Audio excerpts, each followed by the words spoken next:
I actually didn't go to pharmacy school for the reason that most people do. Right before I decided to go to pharmacy school, I was actually debating between pharmacy or public health.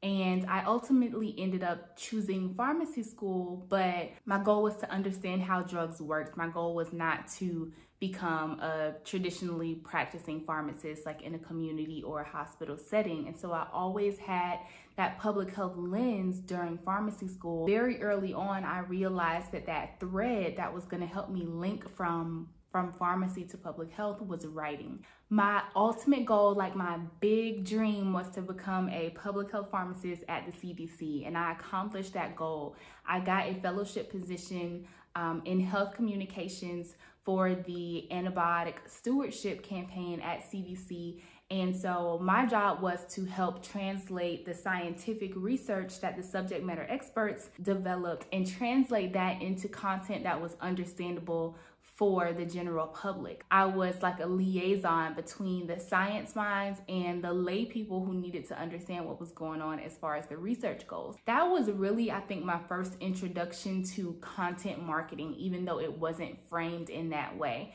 And I realized maybe I could take these same things that I'm learning as a health communications fellow at the CDC and use that skill and my love of writing to help educate my family and my friends about important public health pharmacy topics. So around that same time, I created this blog called Your Friendly Public Health Pharmacist. And the goal was just to communicate important public health pharmacy information, but in an entertaining and an engaging way. I was seeing that a lot of the health information that was out there on the internet, A, it was either wrong, or B, it was just very dry and boring. And, you know, as a pharmacist and a public health professional, I could barely get through it. So I know that the general public was not really going to be interested in reading that health content that way either. So I wanted to make sure that I spiced my blog up and made it really interesting and engaging for people to enjoy and also take what they've learned in that content and apply it to their actual lives. So I'm enjoying my blog, I'm enjoying my position in health communications at CDC, and all of a sudden this health company reaches out to me via email and asks if I would be willing to write health content for their website. They said that they found my blog and that they were really impressed by it, and they wanted someone with a similar style and a similar approach to help create content for their website. And I was shocked because I didn't realize that that was something that people would pay for. So I said, sure, of course, you know, I'm doing this anyway for my personal blog that I'm not making money from. You know, why not help out this health company and they're willing to pay for it? I think that was the first time I really understood the power of health content and why companies need content to draw people to their companies, but also to help improve health outcomes through the information that they are providing to people. And it was really awesome that I got to use what I learned as a health communications researcher at the CDC and apply that to content marketing online in a very culturally relevant, entertaining, and engaging way. I'm NICHOLE. I'm a public health pharmacist turned healthcare copywriter and content strategist, and I help innovative health companies and health practices develop and execute culturally relevant content marketing strategies so that they can improve their patients' health outcomes, improve brand loyalty, and increase their bottom lines. One big subject we talked about a lot at the CDC was plain language, you know, making sure that the health content is provided in a very basic way that people can understand. You know, we're not using big fancy scientific words, we're making it very plain and understandable for the general public. So plain language is a big piece of what I took away from my job as a CDC public health pharmacist. But I want to take that a step further. Today, I want to talk about how the content that really impacts ethnically diverse communities is not just about plain language. It's about much more than that. And so I want to talk about 3 main things that if you include these in your content strategies, in your content writing, you're really going to make an impact with communities of color, and you're going to really make an impact with your culturally relevant content marketing. First, I want to know, is your health company or health practice currently creating, developing, publishing, promoting health content online? Do you have a blog? Are you making videos? Are you sending emails? Is there any content that's coming out of your health company or practice and going out to the general public? Let me know in the comments so I can get a sense of where everyone is. Point number 1. It's not just about plain language. It's also about cultural relevance. When I talk about cultural relevance, I'm not just talking about using the same language that your target community uses. I'm not talking about using the latest slang or using the same ways to refer to religious figures or holidays. I'm not just talking about that. I'm talking about the morals, the values, the cultural beliefs, the traditions that are relevant to your target communities. Those are the things that you need to have in mind when you're developing the strategy and the content that is going to go out on behalf of your company or on behalf of your practice. Here's a really good example, and it's related to the CDC. Now, disclaimer, I had nothing to do with this, but there was that whole debacle with the CDC's recommendations that you should not wash raw chicken before you prepare and cook it. Now, for some of you, that might seem like common sense. For others of you, you might be shocked. A lot of that is highly dependent upon your cultural background. So in African American communities, for example, it is very common to wash or rinse raw chicken before you season it, before you prepare it, before you cook it, in order to get, I don't know, the gunk off. Like, that is something that my grandmother taught me and my mother taught me. And, you know, that's something that is commonly done in the African American community. And so when the CDC put out an article about not washing raw chicken,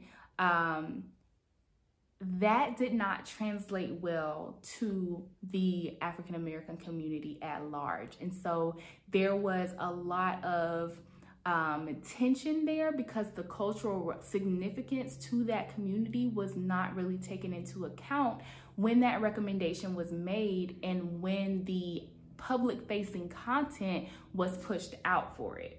So that's a little example of how cultural relevance is a really important factor in determining whether or not your message is going to resonate with the community that it is directed to. The next thing is that it's not just about plain language, it's also about engaging your audience. How many times do you go to Google, search for a question, find an answer, go to the website, see this long blog post with just words, just all bunched together in huge blocks, no headings, no separations, no images, no videos, nothing to break up the monotony of all of those words. And then think about another website that you might go to, read a blog post, and there's a poll, there's a quiz, there's a video, there's an image.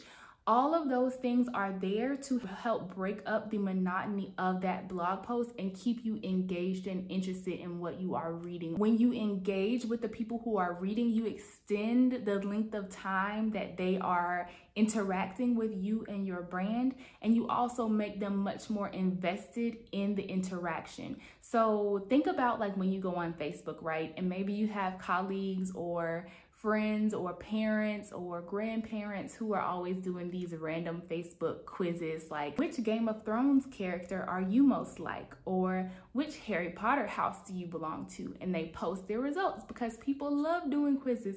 People love taking polls. So when you can incorporate interactive content like that into your content, that is going to get people to engage more with you and be much more tied to and invested in your company. And that's exactly what you want to accomplish through your content marketing. The last thing, it's not just about plain language. It's also about entertaining. People want to be entertained, and we don't talk about entertainment enough when it comes to health and medical content. You could have the best video in the world, the most thorough ebook in the country, but if that piece of content is boring, if it's dry, if it's uninteresting, no one is going to read it. No one is going to consume it. So we cannot underestimate the power of entertainment. Have you ever heard of HHS? Not Health and Human Services, but Hollywood Health and Society. It's an organization that is dedicated to providing accurate health and medical information to Hollywood. So the purpose is to make sure that as writers are creating shows and movies, and those shows and movies involve health and medical topics, that they are reflecting those health and medical topics accurately, that they are promoting messages that go along with the messages that should be promoted from a scientific standpoint. It's funded by organizations like the CDC, the California Healthcare Foundation. Why do you think big organizations like that would be putting money behind Hollywood Health and Society? It's because health entertainment works and it's important, and it's a great way to make sure that the health messages you are wanting to promote are getting to the people who need to hear them. They know and recognize the power and the importance of health entertainment. You can adopt that same mindset through your content. You don't have to go connect with a writer in Hollywood, but you can reflect that same energy through the content that you produce for your brand. Okay, don't be afraid to step outside the box and make it fun and interesting and entertaining. One of the reasons I left CDC, that health communications role, and decided to go out on my own as a healthcare copywriter and content marketing strategist is because I really enjoyed the writing work. You know, I really enjoyed digging into the research and finding out what the salient health information was, but I wanted to add a more creative flair to it. And so I went out on my own so that I could have more of that creative freedom to create health and medical content that is culturally relevant, that is engaging, that is entertaining. And that is exactly what I do today. I work with health companies and health practices who want to create content that is like that. So if you are one of those people who work for a health company or health practice that's interested in really spicing up your health content and making content marketing a legitimate inbound marketing strategy for growing your brand, improving your patient health outcomes, and increasing your bottom line, then make sure you subscribe to this YouTube channel. Every week I'm going to be sharing a new video that really gets into the healthcare content marketing tips that you don't hear so often. So make sure you click the red subscribe button so that you can stay on top of the latest and greatest in healthcare content marketing. Also hit the notification bell, because that will make sure that you are notified whenever there is a new video available for you. If you want to explore what working together looks like, I'm happy to chat with you. All you have to do is click the link that's in the description for this episode to set up a meet and greet call. We'll be able to talk to each other for a few minutes and find out if we might be a good match and if a working relationship might be helpful to make sure that you have the most amazing health content on the web. I'll see you next Thursday.